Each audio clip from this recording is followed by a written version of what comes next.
Hello मेरे प्यारे दोस्तों, स्टडी पॉइंट परिवार में आप सभी का हार्दिक स्वागत है। हमारी आज क्लास तीसरे नंबर की जो क्लास होने जा रही है, हमने 2 क्लास पहले ले लिए नंबर सीरीज की और हम शुरू से आपके 0 लेवल से स्टार्ट किया अपना जो सिलेबस किया है इस बार। तो अच्छे से पढ़ रहे हैं, आपको जो चीज़ समझने है उसको रिकॉल कर रहे हैं वापस। अब कल हमने लास्ट में क्या छोड़ा था? लास्ट में छोड़ा था अपने गुणनखंड निकालना। कोई भी संख्या आ जाए उसमें कुल कितने गुणनखंड है, सम गुणनखंड की संख्या, विषम गुणनखंड की संख्या। और देखो, मेहनत करने से ही सफलता मिलेगी, क्योंकि 2 अक्षर का होता है लक, 2.5 अक्षर का होता है भाग्य और 3.5 अक्षर की होती है किस्मत। लेकिन सबसे ऊपर जो 4 अक्षर की होती है वो होती है मेहनत। अगर मेहनत करोगे तो आपको सफलता जरूर मिलेगी। अगर मेहनत नहीं करोगे तो कुछ नहीं मिलेगा। बैठे रहने से आज तक किसी को ना तो नौकरी मिली है ना मिलेगी। आपको मेहनत करनी पड़ेगी। तो आप अपनी तैयारी जारी रखें। जो पढ़ा रहा हूँ उसको डेली पढ़े जाके। जो समझ में नहीं आया वो बताएं, मुझे कमेंट बॉक्स में ज़रूर बताएं कि ये समझ में नहीं आया, मैं दोबारा बताऊंगा उस चीज़ को। लेकिन आप अपनी तैयारी अच्छे से रखें, नोट्स प्रॉपर बनाएं, क्योंकि जितना नोट्स बनाओगे ना आप उतना अच्छा पढ़ पाओगे। तो सबसे पहले अपन संख्या आपको बताई दी थी कितनी संख्याएं होती है। पूर्णांक, दशमलव, पूर्णांक में 8 प्रकार की संख्या होती है, समझ गए आप। उसके बाद में अपने क्या बताया, तीनों का बता दिया था। अपने अभाज्य संख्या पढ़ रहे थे, अभाज्य संख्या बता दी थी कौन कौन सी होती है। टोटल कितनी होती है? 1 से 100 तक 25 अभाज्य संख्याएं होती है। तो उसके बाद में अभाज्य युग्म पढ़ लिया था। कितने पैर होते हैं अभाज्य युग्म के? 8। अब उसके बाद में अपन पढ़ रहे थे गुणनखंड। गुणनखंड में मैंने एक बताया था कि जैसे 60 में कुल कितने अभाज्य गुणनखंड है, विभिन्न अभाज्य गुणनखंड कितने हैं, गुणनखंडों की संख्या कितनी है, ये पढ़ रहे थे अपन। तो वापस बता देता हूँ, आज अपन शुरू करते हैं। अपन इसको 60 के सबसे पहले अभाज्य गुणनखंड कर लेंगे। 60 के 2, चलो 60 मतलब दूसरा एग्जाम्पल ले लेते हैं। कल करा दिया था ना 60, तो 270 ले लेते हैं आज।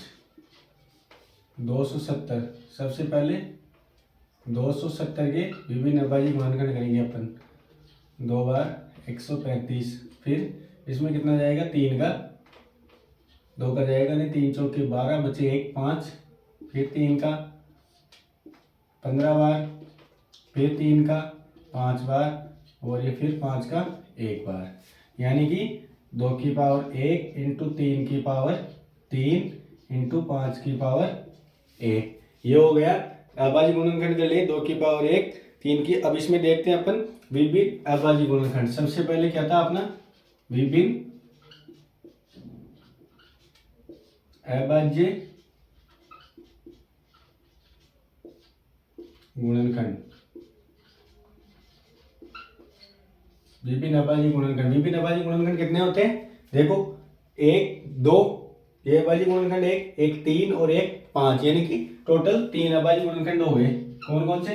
2 3 और 5। फिर उसके बाद में अपन क्या देख रहे थे कि कुल अभाज्य गुणनखंड। दूसरा नंबर का आ गया कुल अभाज्य गुणनखंड। कुल अभाज्य गुणनखंड कैसे निकालना सिखाया था मैंने, कि जितने भी पावर होती है, अभाज्य संख्या की जितनी पावर होती है उसको जोड़ के लिख देंगे। तो कितनी पावर? 1 और 3 और 1, यानी 3 और 1 4 और 1 5, यानी कि टोटल 5 अभाज्य गुणनखंड है। यहाँ पे ये देखो, यहाँ पे देख लो, 1 2 3 4 और 5 अभाज्य गुणनखंड हो गए। अब उसके बाद में क्या है? सभी गुणनखंडों की संख्या कितनी है? सभी गुणनखंडों की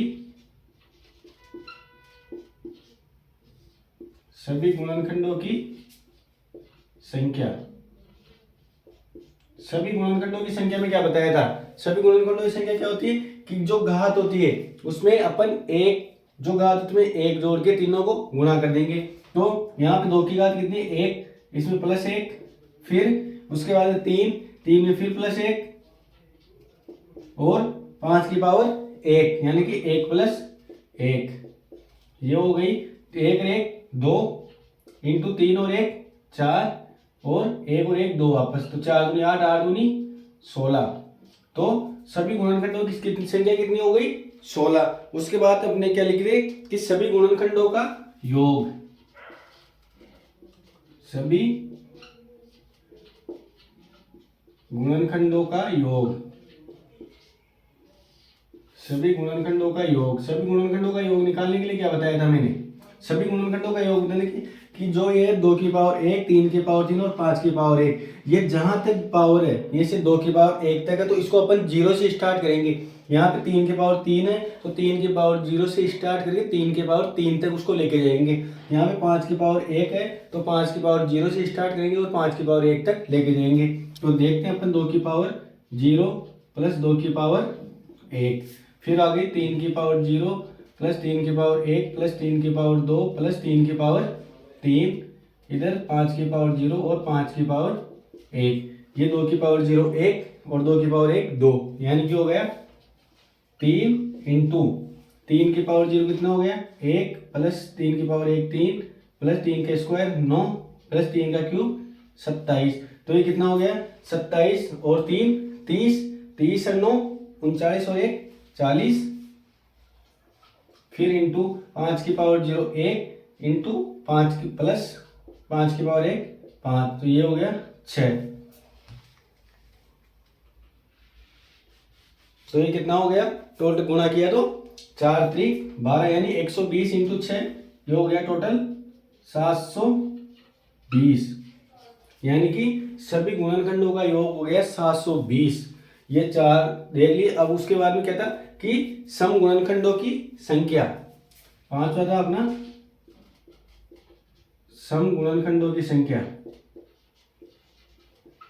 सम गुणनखंडों की संख्या, सम गुणनखंडों की संख्या निकालने के लिए क्या बताया था मैंने कि जो भी ये पावर है, ये 2 की पावर 1 इंटू 3 की पावर 3 इंटू 5 की पावर 1, इसमें से 1 2 को बाहर कर देंगे अपन। 1 2 को बाहर किया तो ये कितना हो गया 2 की पावर 1 2 ही था तो 1 पावर बाहर हो गई, अंदर कितना था 3 की पावर 3 इंटू 5 की पावर 1। अब जो ये अंदर बचा इसका तो कोई मतलब है नहीं 2 का, और जो अंदर बचा 3 की पावर 3, अब वापस जो घात है उसमें 1 जोड़ के गुणा कर देंगे, यानी कि 3 प्लस 1 और 1 प्लस 1, यानी कि 4 इंटू 2 यानी कि 8। इसमें सम गुणनखंडों की संख्या कितनी है, सम गुणनखंडों की संख्या कितनी है 8। अब उसी प्रकार विषम गुणनखंडों की संख्या दिख रहा है ना आपको, यहाँ पे सम गुणनखंडों की संख्या कितनी आ गई 8। अब उसके बाद में देखते हैं अपन विषम गुणनखंडों की संख्या, यहाँ पे लिख देता हूं अपन 6 नंबर, विषम गुणनखंडों की संख्या। विषम गुणनखंडों की संख्या, विषम गुणनखंडों की संख्या के लिए क्या बताया था कि ये जो 2 है जिसकी जितनी भी घात हो सबको बाहर ले लेनी है अपने को। ये जितनी भी घात है यहाँ पे तो 1 2 को बाहर लिया था, यहाँ पे जितनी भी घात है उसको बाहर ले लेंगे, यानी जितनी भी अभाज्य संख्या है पूरे 2 को ही बाहर कर देंगे, तो उससे कोई मतलब नहीं है अपने को। तो देखते हैं अपन पूरे 2 को बाहर ले लिया 2 की पावर 1 को, तो अंदर क्या बचा 3 की पावर 1 इंटू 5 की पावर 1, वापस घातों में प्लस क्या है 3 की पावर 3 सॉरी, घातों में प्लस 1 करके गुणा कर देंगे, तो ये वापस हो गई 8। तो ये हो गए अपने 6 पॉइंट, यानी विभिन्न अभाज्य गुणनखंड, कुल अभाज्य गुणनखंड, सभी गुणनखंडों की संख्या, सभी गुणनखंडों का योग, सम गुणनखंडों की संख्या और विषम गुणनखंडों की संख्या। अब इसमें अपन देखते हैं आपको समझ में आया होगा, वापस समझाता हूँ। कोई भी संख्या दे दी आपको, एग्जाम में पूछेगा कि इस संख्या की सभी गुणनखंडों की संख्या बताओ, तो सबसे पहले इसका करेंगे अपन अभाज्य गुणनखंड। अभाज्य गुणनखंड करने के बाद में क्या लिख देंगे, इसका फॉर्मेट लिख देंगे, उसके बाद में जितने भी घात आएगी उसमें +1 करके गुणा कर देंगे, तो सभी गुणनखंडों की संख्या निकल के आ जाएगी। ये आपको कम समझ में आएगा। दूसरा एग्जाम्पल देखते हैं अपन एक बार इसको।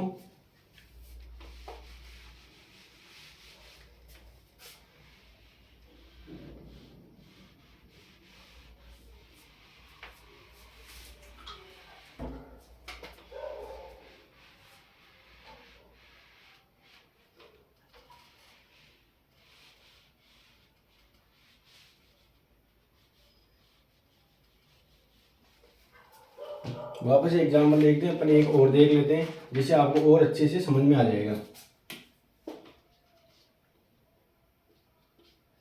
एक एग्जाम्पल देखते हैं अपन, क्या लेते हैं यहाँ पे 120 ले लेते हैं अपन, जो सही रहेगा 120।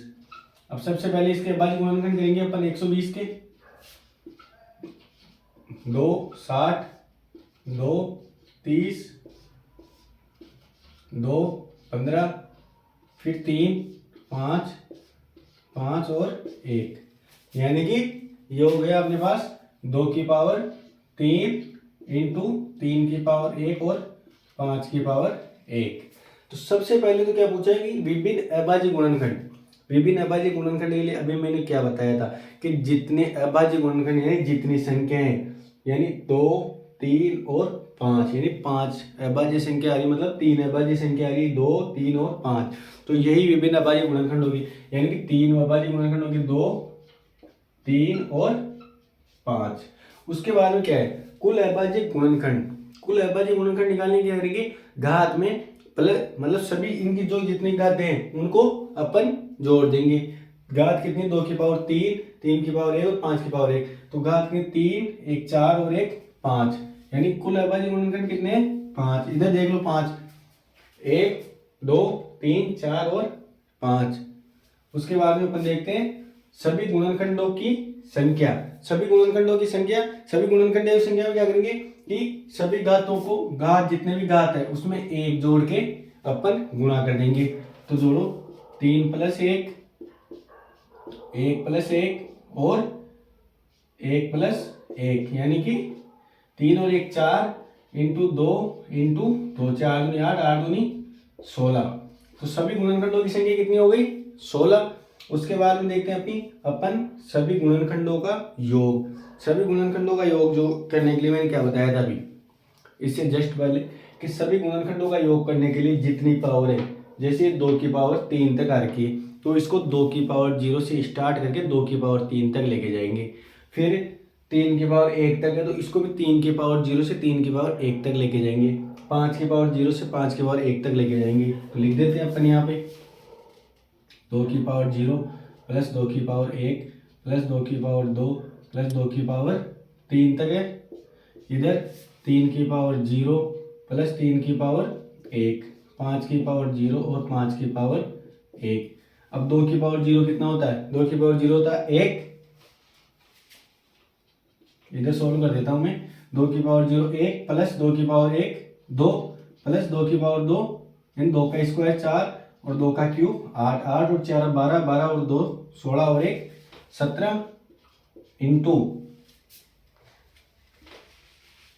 17 इंटू 3 की पावर 0 1 और 3 की पावर 1 3, मतलब 3 और 1 4 इंटू 5 की पावर 0 1 और 5 की पावर 1 5, यानी कि 6। तो ये हो गया 17 इंटू 24।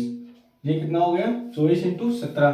अब गुणा करना तो आता है ना आपको, कितना होता है 24 इंटू 17 बताओ।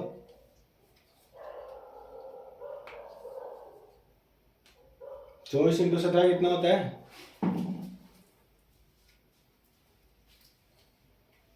24 इंटू 10 240 और 24 इंटू 7 कितना होता है बताओ बताओ। 24 इंटू 7 कितना होता है, ये बता देखो। 24 इंटू डायरेक्ट 10 से करो। सबसे पहले तो 240, फिर 24 को 7 से कर लो, 7 चौक 28 और ऊपर 2 7 में 14 और 2 16, 24 7 168 सेकेंड, 240 और 168 से कितना होगा 8, 6 और 4 10, 6 2 3 1 4, यानी कि 408। तो सभी गुणनखंडों का योग कितना हो गया 408। सभी गुणनखंडों का योग हो गया 408। फिर मैंने क्या बोला, सम गुणनखंडों की संख्या। जब भी सम गुणनखंडों की संख्या की बात आएगी तो अपन क्या करेंगे 1 2 को बाहर कर देंगे। यहाँ भी 2 की पावर 3 है, 1 2 को बाहर करेंगे तो अंदर कितना बच गया 2 की पावर 2 इंटू 3 की पावर 1 इंटू 5 की पावर 1 बच गया ना। फिर अब क्या करेंगे जितनी घात में फिर वापस वही +1 करके गुणा कर देंगे, यानी 2 + 1 1 + 1 और 1 + 1 3 इंटू 2 इंटू 2 3 और 6 6 दूनी 12, यानी कि सम गुणनखंडों की संख्या हो गई 12। इसी तरह विषम गुणनखंडों की संख्या निकालेंगे अपन। विषम गुणनखंडों की संख्या के लिए क्या करेंगे पूरे 2 को ही बाहर कर देंगे, यानी 2 की पावर 3 को बाहर कर देंगे तो अंदर बच गया 3 की पावर 1 इंटू 5 की पावर 1। इससे अपने को कोई मतलब नहीं है, बाहर उसमें भी कोई मतलब नहीं 2 से। तो वापस घात को +1 करके गुणा कर देंगे। 2 और 2 4, यानी कि विषम गुणनखंडों की संख्या 4 हो गई।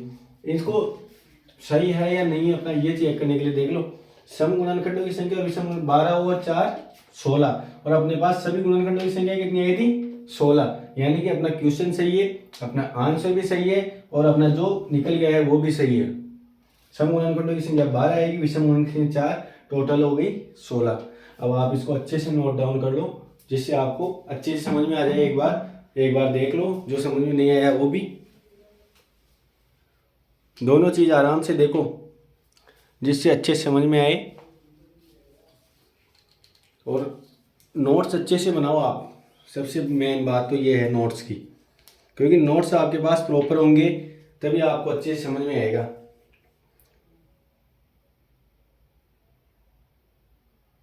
किताब पढ़ने की ज़रूरत ही नहीं होगी अगर नोट्स अच्छे से पढ़ लिए ना आपने एक बार, बस फिर आपका अच्छे से आराम से सिलेक्शन हो जाएगा। क्योंकि नोट्स ही अच्छे नहीं होंगे तो पढ़ोगे क्या आप।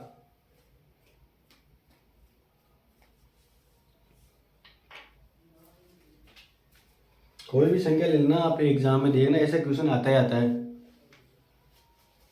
आराम से नोट करो इसको।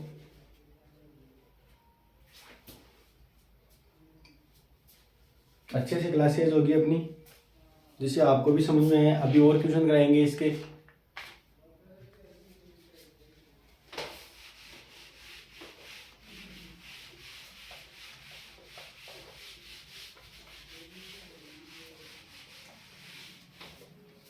अब एक क्वेश्चन लिखता हूं मैं, देखो क्वेश्चन अपना 20 की पावर 3 इंटू 24 की पावर 2 इंटू 17 की पावर 7 इंटू 15 की पावर 4 में कुल अभाज्य गुणनखंड कितने हैं। कुल अभाज्य गुणनखंड कितने हैं। 20 की पावर 3, 24 की पावर 2 और 17 की पावर 7 और 15 की पावर 4 में कुल अभाज्य गुणनखंड कितने हैं। तो सबसे पहले तो इनको अभाज्य गुणनखंड में तोड़ो, जो अभाज्य नहीं, क्योंकि ये तो भाज्य, ये भी भाज्य, ये भी भाज्य। तो सबसे पहले तो इसके अभाज्य गुणनखंड करो, फिर घातों को जोड़ देना। अभाज्य गुणनखंड आते हैं तो इसका आंसर आ जाएगा। अभाज्य गुणनखंडों की संख्या पूरा लिख लो क्वेश्चन।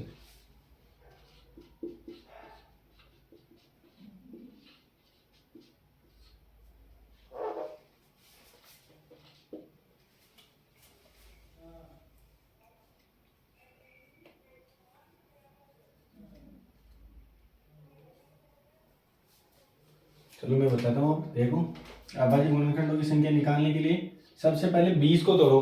20 को तोड़ के करेंगे 2 में तोड़ देंगे अपन।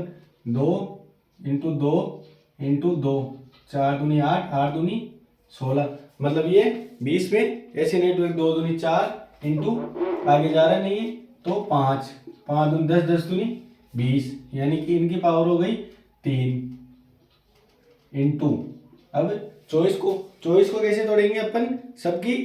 सबसे पहले 2 इंटू 2 दूनी 4, 4 दूनी 8, अब 8 दूनी 16, 16 दूनी 32 तो होगा नहीं, तो 3 इंटू 3, 3 दूनी 6, 6 दूनी 12 और 2 दूनी 4, 4 दूनी 8 और 8 दिया 24। घात कितनी है 2 इंटू 17। एक अभाज्य खुद गुणनखंड है तो इसका करेंगे नहीं अपन। 17 की पावर 7 इंटू 15, 15 दो अभाज्य गुणनखंड में कैसे तोड़ेंगे।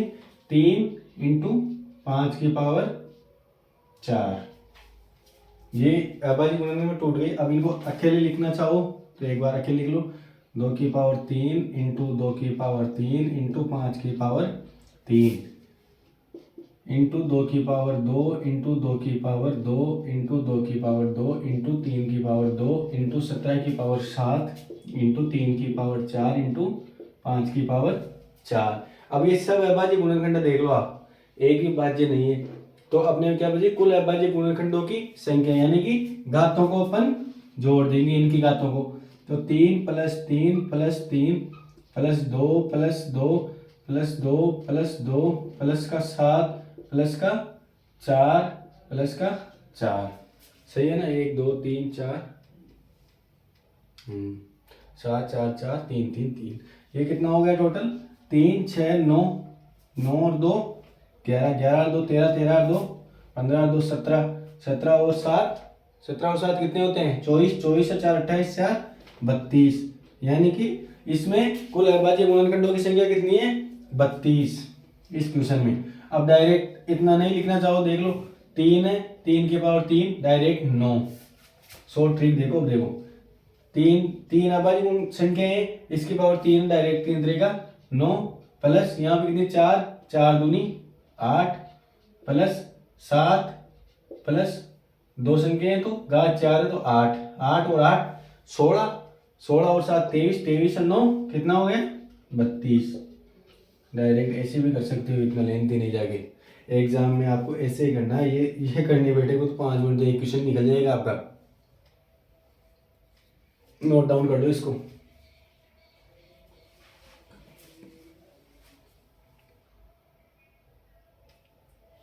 ऐसे क्वेश्चन एग्जाम में पूछे जाते हैं, हर टाइप के कवर करवा दूंगा मैं यहाँ पे आपको। जो देखो ये सबसे पहले इनको अविभाज्य गुणनखंड में तोड़ना है, फिर इनकी घातों को डायरेक्ट ना करना, फिर इनको प्लस कर देना घातों को।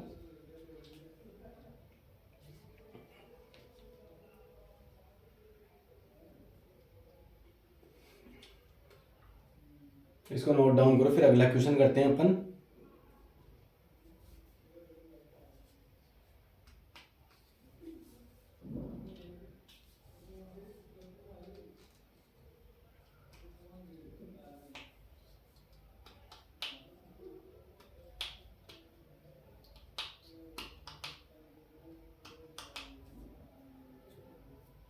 लिख लिया। अब अपन देखते हैं, ऐसा ही क्वेश्चन है एक और दूसरा।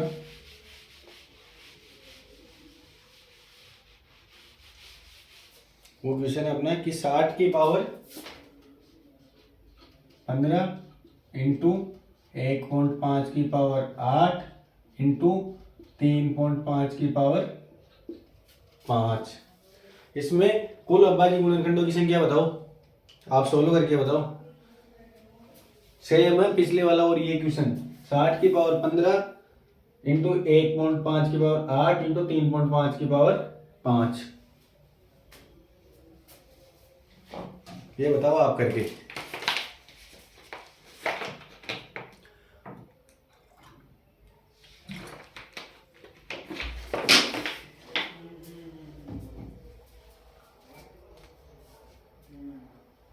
अब इसको देखते हैं अपन। सबसे पहले 60 के अविभाज्य गुणनखंड करेंगे। 60 के अविभाज्य गुणनखंड 2 इंटू 4, 2 इंटू 2 इंटू उसके बाद में क्या आएगा 3 इंटू 5, यानी 5 1 15, 15 2 30, 30 दूनी 60, इसकी पावर आ गई 15 इंटू 1.5 को क्या लिख सकते हैं 3/2, 3/2 की पावर हो गई 8 इंटू 3.5 को क्या लिख सकते हैं अपन 7/2 की पावर 5। अब देखो इसको, यहाँ पे वापस क्या बताया था मैंने। सबसे पहले इसको देख लें, डायरेक्ट कर लेते हैं अपन इसको। 2 की पावर 2 क्या लिखेंगे अपन, इसको डायरेक्ट लिख दें अंश की घात। सबसे पहले मैंने क्या बताया, अभी डायरेक्ट गुणा करके इसको बटे में 1 कर लो आप, यानी 1 की पावर 15, उससे कोई फर्क नहीं पड़ेगा। तो ऐसे लिख लेते अपन। तो अंश की घात 15 चौके। सबसे पहले क्या करते हैं, अगर नीचे पावर में हो तो ऊपर जाते माइनस हो जाती है। ऐसे मानो कि आप यहाँ पे 2 की पावर 8 और 2 की पावर 7 है, तो ये ऊपर जाएगी ना, तो 2 की पावर 8 माइनस 7 यानी कि 2 की पावर 1 हो जाएगी। जैसे एक दूसरा एग्जांपल लेते हैं अपन, 5 की पावर 6 और 5 की पावर 3 है, तो ये घात ऊपर जाएगी। अगर बेस सेम है तो घात ऊपर जाके माइनस हो जाएगी। 5 की पावर 6 माइनस 3 यानी कि 5 की पावर 3 हो जाएगी। अब देख लो ये सब अविभाज्य गुणनखंड ये, क्योंकि इसमें भाज्य है ही नहीं, तो मैंने डायरेक्ट क्या बताया था कि 4 संख्याएं हैं तो 15 चौक, ये अंश है अपना ऊपर ऊपर वाला और ये हर है नीचे वाला। तो सबसे पहले क्या करेंगे, अंश की घात में से हर की घात घटा देंगे अपन, हर की घात माइनस कर देंगे, तो अपने अविभाज्य गुणनखंडों की संख्या निकल के आ जाएगी। तो कितनी है, 15 को 4 संख्या है, 15 चौक 60 प्लस 8 प्लस 5 माइनस ये कितनी हो गई 15 चौक 60 प्लस 8 प्लस 5 माइनस नीचे कितनी संख्या है, यहाँ पे तो कुछ है नहीं, यहाँ पे 2 की पावर 8 प्लस ये 2 की पावर 5 ऊपर जाके माइनस हो जाएगी, तो ये हो गई 60 और 8 68, 68 और 5 73, 73 माइनस 13 यानी कि 60। इसमें कुल अभाज्य गुणनखंडों की संख्या कितनी है 60। ये समझ में नहीं आएगा आपको, ये बताओ, आप तो ऐसे लिख लो इसको 2 इंटू 2 इंटू 2 इंटू 3 इंटू 5 की पावर 15 इंटू 3 की पावर 8 इंटू 7 की पावर 5 अपॉन में 2 की पावर 8 इंटू 7 कितना, फिर 2 की पावर 5। अब अंश की घात माइनस हर की घात, तो ये 4 संख्याएं हैं, 4 अभाज्य संख्याएं हैं, तो इनकी 15 1 की पावर 15, तो 15 चौक 60 प्लस ये 1 है तो 8 प्लस 5 नीचे माइनस करेंगे 8 और 5 13, तो कुल संख्या आ जाएगी, यानी कुल अभाज्य गुणनखंडों की संख्या आ जाएगी इसमें। नोट डाउन करो इसको। उसके बाद में एक अच्छा क्वेश्चन देखते हैं जो एग्जाम में पूछा गया है, फिर अभाज्य संख्याओं का लगभग टॉपिक खत्म हो जाएगा। उसके बाद में अपन पढ़ेंगे संयुक्त संख्या, जो अपने कौन से नंबर की थी, 6ठे नंबर की।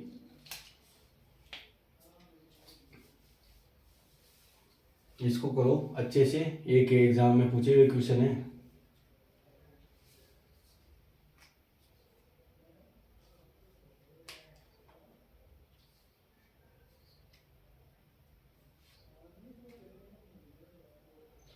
लिख लिया। अब एक अच्छा क्वेश्चन देखते हैं अपन।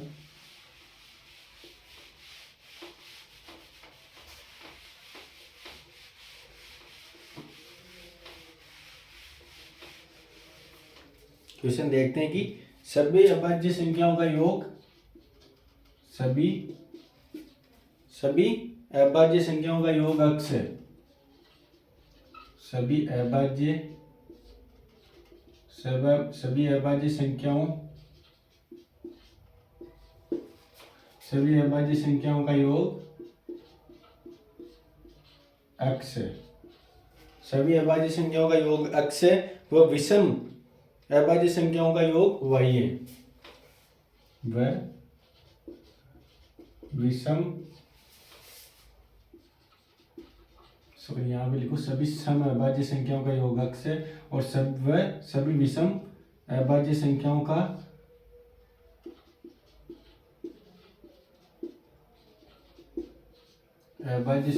योग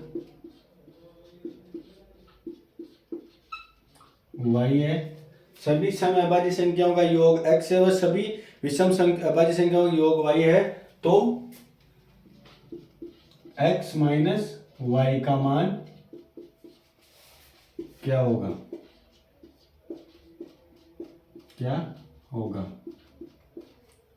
यहाँ पे सभी सम नहीं है, सभी अभाज्य संख्या ही है। अगर विषम अभाज्य संख्याओं का योग y है तो x माइनस y का मान क्या होगा। एग्जाम्पल ऑप्शन लिखो अपन 3, ऑप्शन नंबर बी है 4, ऑप्शन नंबर सी है 2 और ऑप्शन नंबर डी है 5। सोल्व करो इसको कि सभी अभाज्य संख्याओं का योग x है, वह विषम अभाज्य संख्याओं का योग y है, तो x माइनस y का मान हमेशा क्या होगा। ये तो सीधी बात है कि इन ऑप्शन में से अपना आंसर होने वाला है। तो सबसे पहले अपन देख लेते हैं कि सभी अभाज्य संख्याएं, तो अपन देख लेते हैं सबसे पहले तो इसका आंसर आप रट ही लो कि सभी x माइनस y का मान हमेशा 2 ही होगा। ये 2 कैसे होगा मैं आपको सोल्व करके बताता हूँ। देखो 1 से 10 तक लिखते हैं अपन अभाज्य संख्याएं, 2 3 5 और 7 अभाज्य संख्या लिख ली। सबसे पहले ये होता है सभी अभाज्य संख्याओं का योग x है, तो x बराबर हो गया 2 प्लस 3 प्लस 5 प्लस का 7, 7 और 5 12, 3 15 और 2 ये हो गया 17।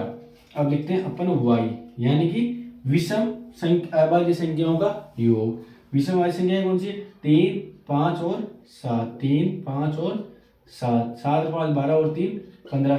अपने को पूछा क्या है, पूछा गया है x माइनस वाई यानी कि 17 माइनस 15 यानी कि 2।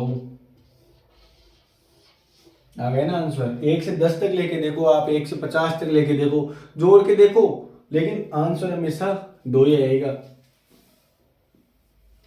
कि सभी इसमें हमेशा आंसर 2 ही आएगा। आप कैसे लिखो, 1 से 10 तक लिखो, 1 से 50 तक लिखो, 1 से 100 तक लिखो, 2 से 10 तक लिखो, 11 से 20 तक लिखो, अभाज्य संख्या आंसर हमेशा एक ही आएगा।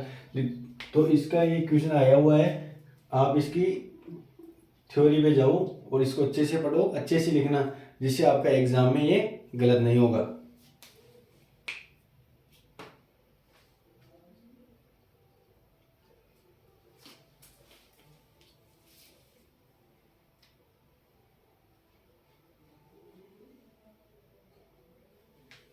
कर लिया। अब इसके बाद में अपन देखते हैं, कोई भी संख्या दे दे अपने को, तो वो अभाज्य संख्या होगी या नहीं होगी। मान लो कोई बड़ी संख्या है तो उसमें भाग देके थोड़ी देखेंगे अपन कि अभाज्य संख्या है या नहीं है।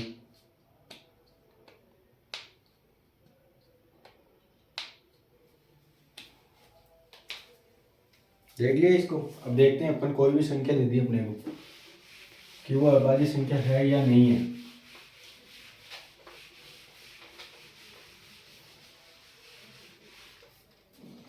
अब सबसे पहले देखते हैं कि अपन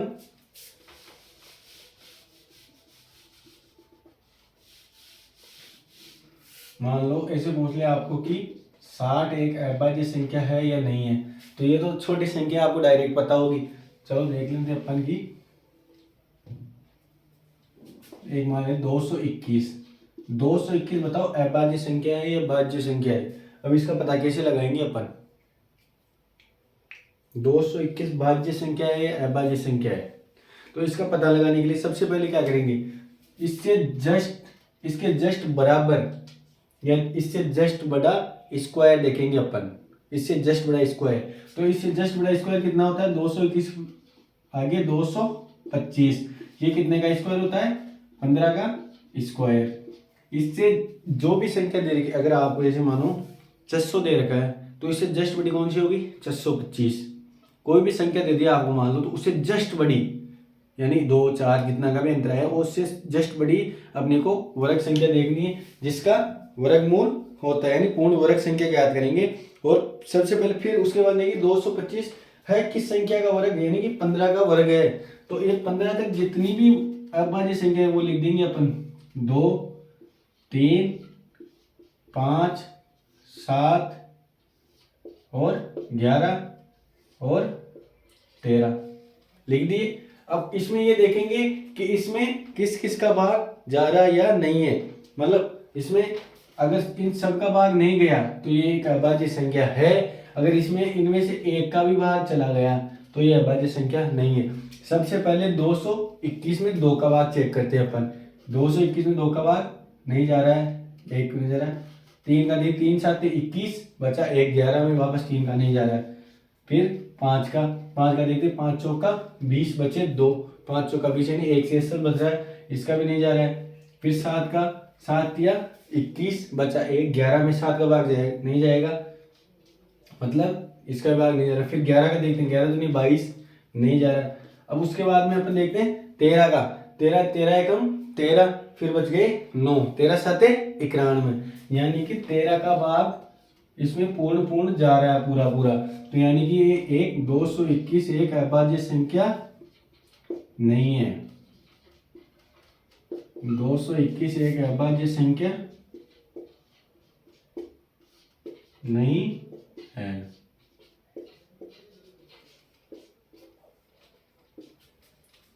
क्या बताया मैंने, सबसे पहले जो संख्या दे रखी है उससे जस्ट बड़ा नंबर देखेंगे कि ये क्या है क्या नहीं है, कि सबसे पहले 221 के बराबर या जस्ट बड़ी पूर्ण वर्ग संख्या याद करेंगे।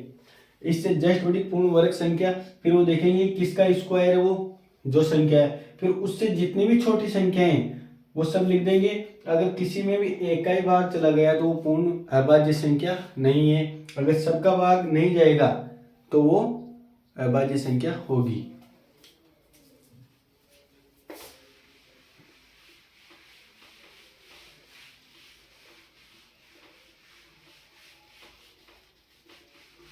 एग्जाम्पल के थ्रू बताता हूँ मैं एक बार। एक और लेते हैं अपन, कौन सी लें?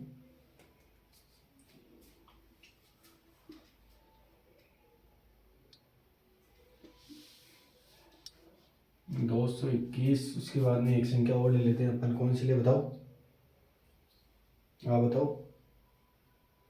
622। 622 ले लेते हैं। 622 में तो वैसे भी धोखा दिलाया जाएगा, वो तो भाज्य संख्या है वैसे भी। उसके अलावा कौन सी देखते हैं अपन अभाज्य संख्याओं में? 497। लेकिन आप बताना एक बार कि कौन सी संख्या लें जिसमें देख के उसके सबसे पहले, उससे बाद देखते हैं अपन एक टॉपिक की जो अपना रह गया था, संयुक्त संख्या। 5 हो गए ना? 5 कौन कौन संख्या हो गई? प्राकृत संख्या, पूर्ण संख्या, सम संख्या, विषम संख्या और अभाज्य संख्या। ये 5 टॉपिक अपने पढ़ लिए। 5 टॉपिक में हमने इतना कवर कर लिया जिससे आपकी संख्याएं अच्छे से याद हो गई। नहीं हुई गुणनखंड निकालना सब सीख लिया हमने। कितने अभाज्य युग्म होते हैं? 8 अभाज्य युग्म होते हैं। 1 से 100 तक कितनी संख्या होती है? याद है ना? 25। अब उसके बाद में अपन देखते हैं संयुक्त संख्या या भाज्य संख्या।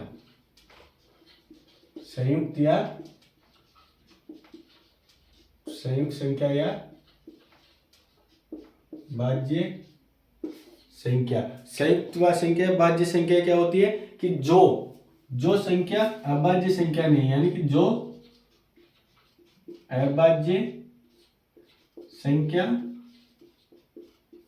नहीं है या जिसके 2 से अधिक गुणनखंड हो, या जिसके 2 से अधिक गुणनखंड हो। अब सबसे पहले पूछेंगे आपको कि संयुक्त जो अभाज्य संख्या नहीं है और जिसके ऐसी संख्या है जिसके 2 से अधिक गुणनखंड हो। ऐसी संख्या है जिसके 2 से अधिक गुणनखंड हो, यानी कि सबसे छोटी संयुक्त संख्या आपको पूछी जाएगी। तो सबसे छोटी फैक्ट लिख लो आप, पहला नंबर का, कि सबसे छोटी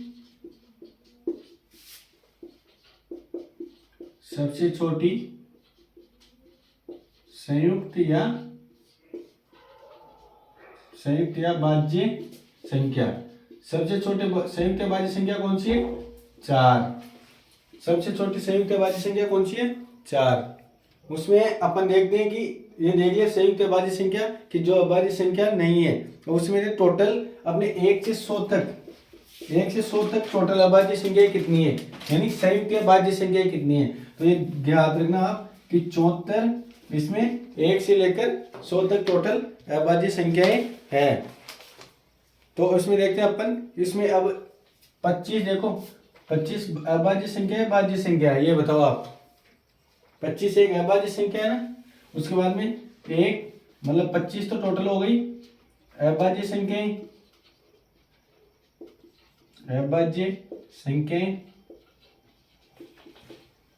और एक जो थी न तो भाज्य और न अभाज्य, न तो भाज्य और न ही अभाज्य। एक न तो भाज्य, तो टोटल कितनी हो गई? 76 संख्या हो गई। तो संयुक्त संख्या या भाज्य संख्या समझ में आएगी जो अभाज्य संख्या नहीं है जिसके 2 से अधिक गुणनखंड हो। सबसे तो टोटल अभाज्य गुणनखंड संख्या कितनी है? 74, जिसमें 25 तो आ गई आपकी अभाज्य संख्याएं। एक जो थी, एक नंबर अपना क्या था? न तो भाज्य और न ही अभाज्य था। तो इसको नोट डाउन करो आप, संयुक्त या भाज्य संख्या हो। समझ में तो आ रहा है ना आप लोगों को? नंबर सिस्टम अच्छे से समझ में आएगा तो आपके अगले जितने भी टॉपिक है वो अच्छे से समझ में आएंगे आपको।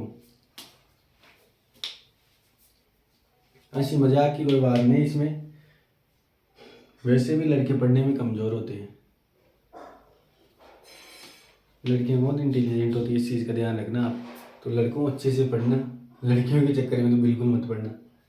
अभी आपके पास मौका है, आराम से पढ़ो जिससे आपकी ज़िंदगी अच्छे से गुजरे। नहीं तो फिर आपको पता ही है कि समझ जाओ आप लोग भी। जैसी अभी की कंडीशन देखे ना, हर भर्ती के पेपर लीक हो रहे हैं। अब उसमें बताओ क्या नौकरी लगेंगे, पढ़ने वाला बच्चा तो रह जाते हैं। अभी कितने जो किरोड़लाल मीणा, उन्होंने डॉक्टर किरोड़लाल मीणा ने 400 बताइए 400 फर्जी SI अभ्यर्थियों का चयन हुआ है। तो अब बताओ 400 कहाँ, इतनी तो वैकेंसी भी नहीं आती शायद, थोड़ी बहुत ज़्यादा मान लो। उसमें वो एक कैंडिडेट था, उसको रूस के राष्ट्रपति का नाम पता नहीं, भारत का कहीं पता नहीं, राष्ट्र रूस का तो दूर की बात है। वो अपने ऐसे बन रहे हैं, क्या देश का भविष्य सुधरेगा। पढ़ने वाले तो रह गए, संयुक्त और राज्य संख्या पढ़ने वाले में फर्जी ले गए सिलेक्शन। लेकिन अच्छी सरकार है, कर रही है, जांच भी कर रही है, पड़ताल भी चल रही है। हालांकि अपने लिए तो सभी सरकार बढ़िया है, जो वैकेंसी निकाले, पेपर लीक को रोके। तो अपन यहाँ पे पॉलिटिक्स की बात तो बिल्कुल भी नहीं करेंगे, क्योंकि कोई भाजपा समर्थक है, कोई कांग्रेस समर्थक है, कोई RLP समर्थक है, तो अपने को वैसी कोई बात नहीं करनी है।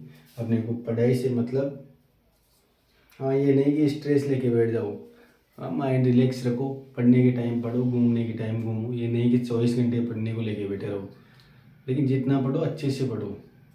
ये नहीं कि 2 दिन पढ़ लिया 4 दिन नहीं पढ़े।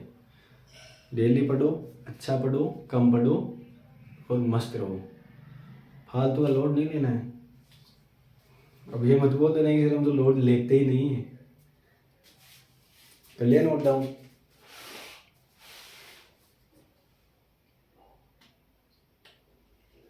अब देखते हैं अपन क्या, सहअभाज्य संख्या यानी को प्राइम नंबर।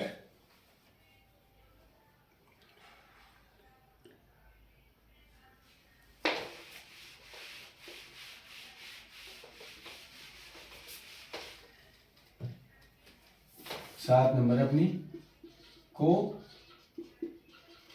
प्राइम नंबर यानी कि सहअभाज्य संख्या। सहअभाज्य संख्या, सहअभाज्य संख्या क्या होती है कि ऐसी दो संख्याएं जिनमें एक दूसरे का भाग नहीं जाए। कौन संख्या होती है कि ऐसी दो संख्याएं जिनमें एक दूसरे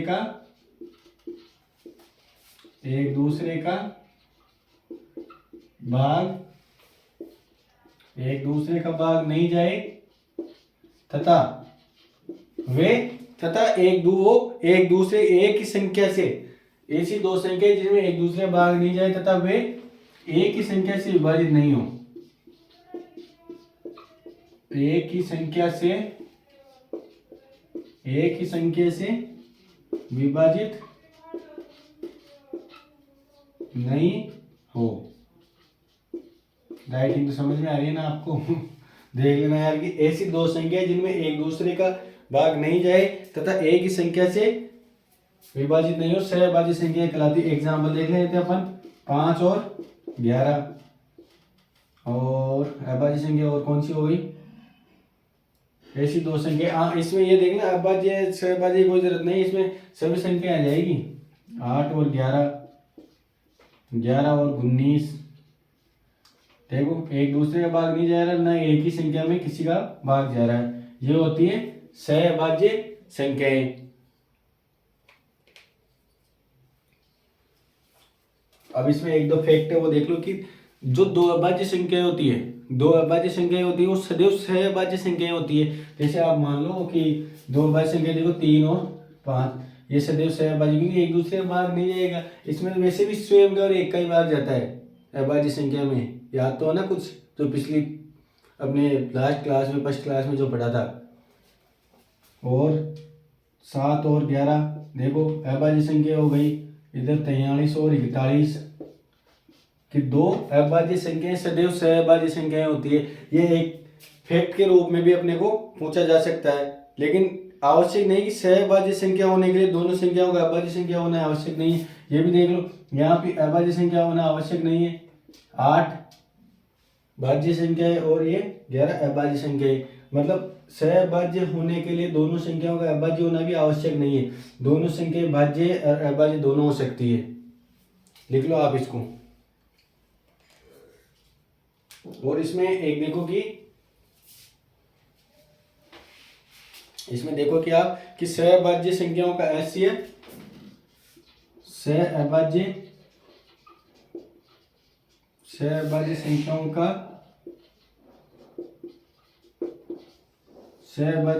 का HCF हमेशा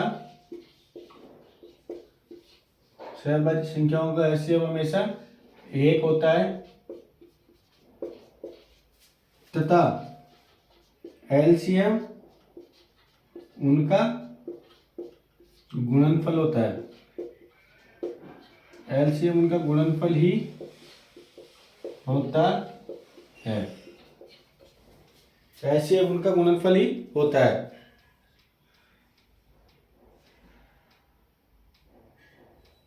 ये देखो आप कि सहअभाज्य संख्याओं का HCF हमेशा 1 होता है और उनका LCM उनका गुणनफल ही होता है। जैसे ये संख्या आ गई अपनी 5 और 11। अब इनका HCF तो हो गया कितना 1 और LCM हो गया इनका गुणनफल 11 पंजे 55। ये लाइन ही मैंने यहाँ पे लिखाई है और ये एग्जाम में पूछा जाता है। लिख लिया आपने ये लोग। अब अपन पढ़ते हैं उसमें संपूर्ण संख्या है। लास्ट जो अपनी बची थी संपूर्ण संख्या, दशमलव संख्या फिर कल पढ़ेंगे अपन।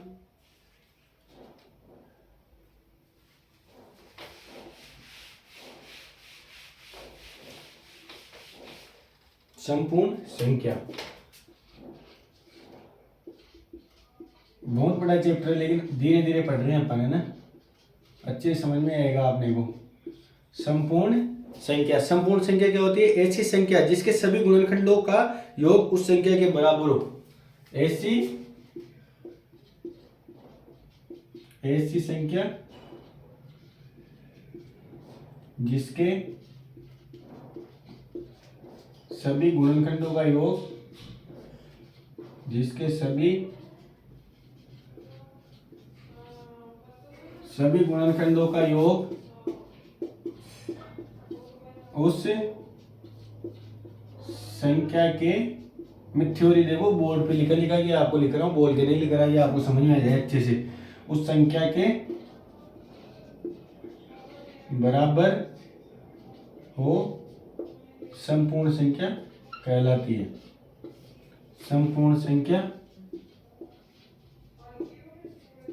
संख्या कहलाती है। ऐसी संख्या जिसके सभी गुणनखंडों का योग उस संख्या के बराबर हो। अब देखो इसमें एग्जाम्पल देख लेते हैं अपन। एग्जाम्पल के थ्रू कैसे देखेंगे अपन, ये देखो।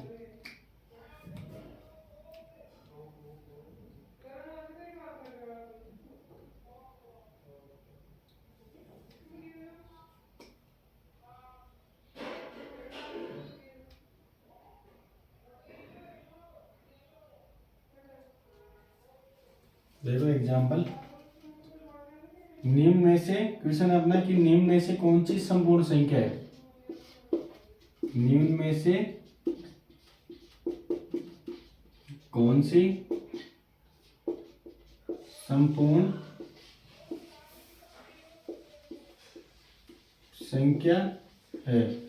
अब ऑप्शन नंबर है अपने पास A 10, ऑप्शन नंबर बी है 15, ऑप्शन नंबर सी है 18 और ऑप्शन नंबर डी है 6। अब 10 के अभाज्य गुणनखंड करो। ऐसी संख्या जिसके सभी गुणनखंडों का योग उस संख्या के बराबर हो संपूर्ण संख्या कहलाती है। अब इसमें देखो 10 में 1 का ही भाग जाता है, 2 का भी जाता है, 5 का भी जाता है और एक स्वयं 10 का भी जाता है। ये 10 तो लेंगे नहीं अपन। अब इसे गुणनखंड क्या बोला है? ऐसी संख्या जिसके सभी गुणनखंडों का योग, इनका योग करो 1 + 2 + 5, 5 और 2 7 1 8। इस संख्या के बराबर नहीं है ना, यानी कि ये संपूर्ण संख्या नहीं है। अब इसमें देखते हैं 1 का, 2 का, 3 का, 5 का और उसके बाद में स्वयं 15 का। तो 15 को लेंगे नहीं अपन। 5 और 3 8, 8 और 10 1 11, यानी इस संख्या के बराबर नहीं है, तो ये भी संपूर्ण संख्या नहीं है। इसमें देख लें अपन 1 2 3 4 नहीं, 5 नहीं, 6 7 नहीं, 8 नहीं, 9 और स्वयं 18, तो 18 लेंगे नहीं। तो 9 और 6 15, 3 18, 18 और 2 20 और 1 21, यानी कि इस संख्या से ज्यादा हो गया, तो ये भी संपूर्ण संख्या नहीं है। अब 6 में देख लेते हैं अपन। 6 में 1 2 3 और 1 6, 6 को लेंगे नहीं, 3 और 2 5 और 1 6 हो गए ना, सभी गुणनखंड हो गए योग उसी संख्या के बराबर। तो यानी कि 6 एक संपूर्ण संख्या है। तो ये हो गई अपनी संपूर्ण संख्या। उसके बाद देख लेते हैं अपन, एक बार नोट डाउन कर लो कि 1 अंक वाली संपूर्ण संख्या कितनी है 1 से 9 तक। उसके बाद 2 अंक वाली संपूर्ण संख्या, फिर 3 अंक वाली संपूर्ण संख्या। ये टोटल 4 ही नंबर है 1 से लेके 1000 तक। तो सबसे पहले अपन देख लेते हैं 1 से लेकर 10 तक। नोट लगा के लिख लो। एक मिनट, एक डाल लेता हूं मैं।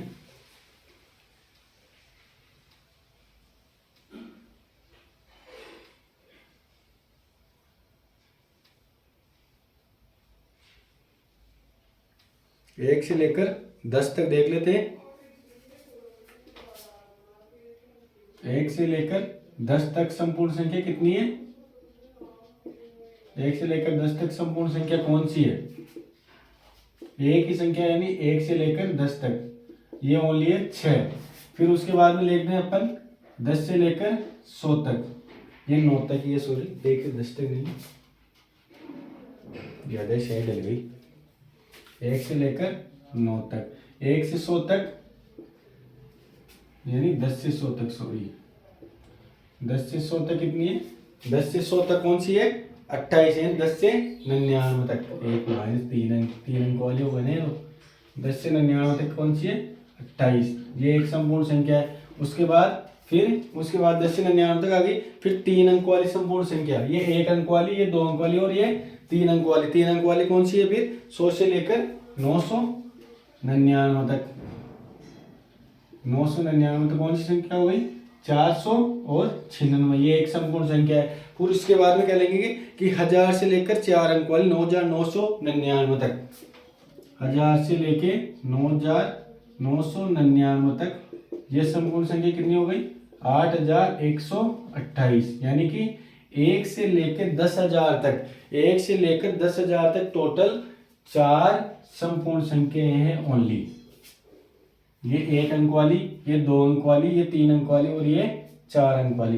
ये टोटल 4 संपूर्ण संख्याएं 1 से लेकर 10,000 तक। तो अब आपको कभी भी क्वेश्चन पूछे कि 100 से लेकर 999 तक कौन सी संपूर्ण संख्या है, तो अपन बता देंगे 496। उसके बाद पूछेगा 1000 से लेकर 10,000 तक कौन सी संख्या है? 8128, यानी 9999 तक। तो ये अपना संपूर्ण संख्या समाप्त हो गया। अब हम कल पढ़ेंगे अपन दशमलव संख्याएं, जिसमें हमने दशमलव आवर्ती, दशमलव अनावर्ती, परिमेय, अपरिमेय अपना टॉपिक आगे स्टार्ट करेंगे। आज की क्लास आप अच्छे से पढ़ना, नोट्स को अच्छे से बनाना और वापस इसको जो पढ़ो, जितने भी क्वेश्चन आए हुए हैं उनको देखना आप और इनको अच्छे से पढ़ना। ओके दोस्तों, धन्यवाद।